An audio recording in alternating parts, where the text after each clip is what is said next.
Welcome back. In this video, I would like to show you two things before I will give you another challenge that you then will finalize the setup UI function. So the first thing I want to show you, however, is how you can get the right time. So we're going to create another get function here. So private fun Unix time, and that will be a long time that I get, but I want to make a string out of it. So the thing is, when you get the time, you get it as a long value. So looking at our weather response, and then in the sys file, so here in our sysk, you can see we have a sunrise and a sunset. So I set those as integers, but I think they really should be longs. So we're going to get a long value here. So the time when the sun rises and sun sets. So here you can see sunrise and sunset, very long values. So what I want to do out of those is I want to create a time that is readable for us. So if you now take this time here, for example, and you go to the epoch converter and you enter that timestamp to human, then you can see that it was Tuesday, November 3rd, 2015, 6:58 a.m. Okay, so the values that we get here, they are longs, but in the end they represent a specific time, and that is what I want to have. So I want to have this specific value here instead of having this value that we get here with this huge number, this long number. All right, so let's do that. Therefore, I go back to our main activity and I have this Unix time, which should return a string. So let's go ahead and create a date object first. So val date will be a date object. And now I'm going to just pass the time x, which is this long value. And now the cool thing is time x can work with it. So let me import date for this. And now I want to get it in the right format. So I don't want to have it in this weird format, but I want to have a simple date formatter to just give me the hours, minutes, and seconds.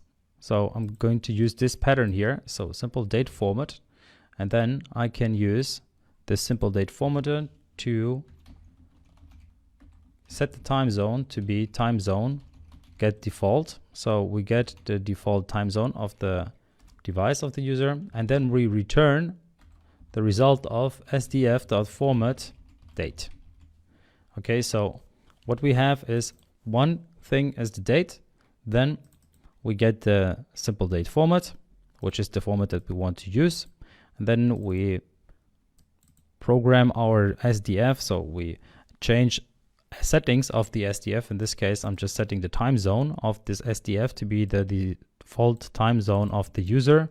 So get the default time zone for this host, so pretty much for this device.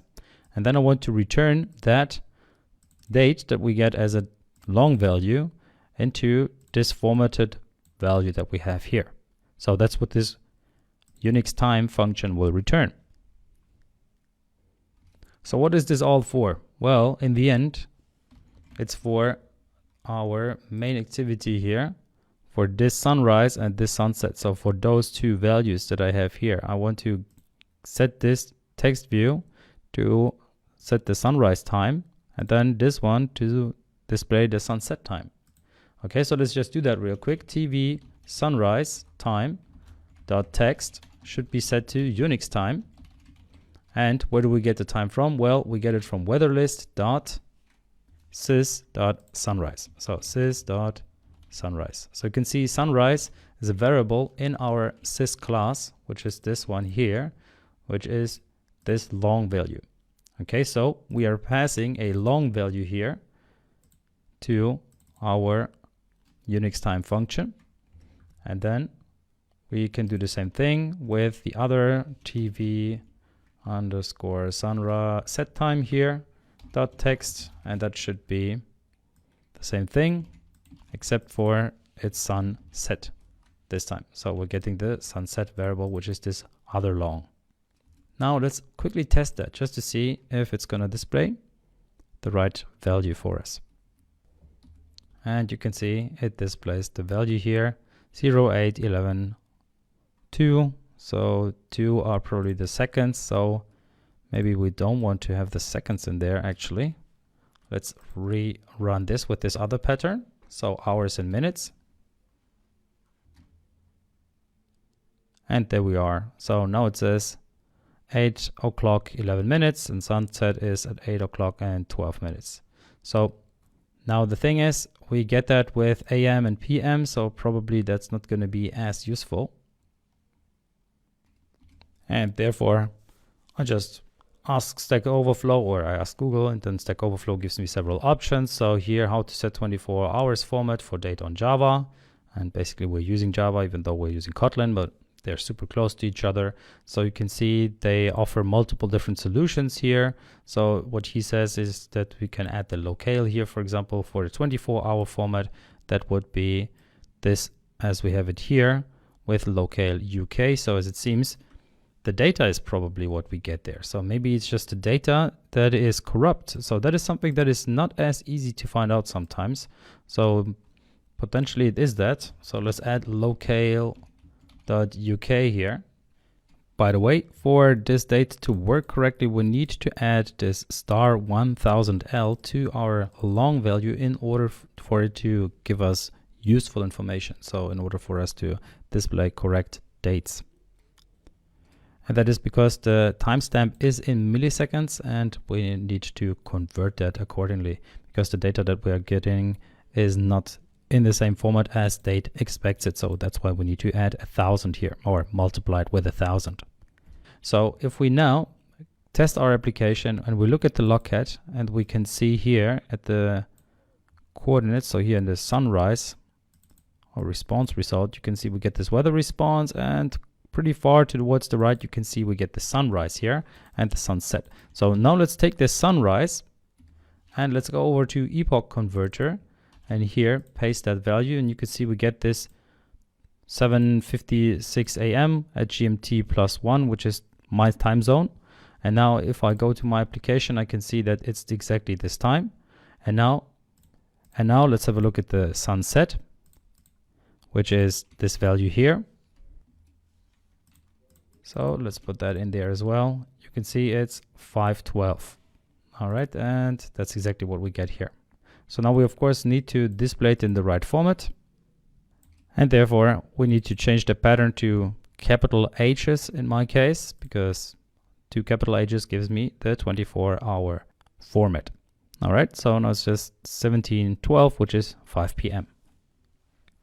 All right, so now a little challenge for you. Please go ahead and add all of the rest of the UI elements that we still have here. So all of those text views, add the relevant information from the weather response that you get. So you need to look at the different classes. For example, you can see in main you get the minimum temperature and the maximum temperature, as well as the humidity and pressure. So these would be information that we would have here, as well as this percent would be interesting. Okay, so we're not displaying pressure here, but you can see we display the wind. So that's something that you get from another class. So you need to look up the different classes and see which data you want to display. All right, so I hope you paused the video and tried it. So basically what we need to set is, for example, here the humidity is going to be so-and-so to string %. Then our minimum temperature will be temp min, which comes from main. So here in main we have temp min, then we have temp max. Then the speed comes from the wind class. So we have the speed of the wind. We use that. Then the weather list has also the name. So here it's the string, it's the weather response class. So it completely has the whole name here already, as well as our country, which is inside of sys. So you can see here in the sys class, we have the country, which is the string here that we get from our variable there. All right. So after having set all of that up, let's test it. Let's see how that's going to look in our application. All right, so this is the data that we get. You can see 0.0 minimum, 0.0 maximum, 87%. St. Georg is the city apparently, The country code is DE. The wind is 1. So the temperature seems to be all around 0.0, even though we have 5.8 Celsius. So let's see what's wrong there. Let's look at our logcat and let's see the response. So temp min, temp max. So as it seems, that is the weather that we get. So that's the data that we get. And well, that's a problem with the API. It's not really an issue of our application as it seems. So that's nothing we can do about it. You can see the wind is just going to be speed 1. And then, yeah, everything, it's fine so far, except for I don't like the fact that it's just 0.0. So it's not really super valuable there. But well, that's how it is sometimes. Sometimes you just get bad data and you have to work with it, especially when you work with an API. So either you use another API then, or you ask the API creator what's wrong there or whatever. All right.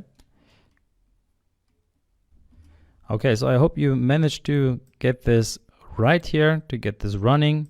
And then in the next video, we are going to set up the icons. So we're going to get to the point where we display the correct icon here at the very top, because currently it says clouds, but we see our snowflake here. So we want to change that, of course.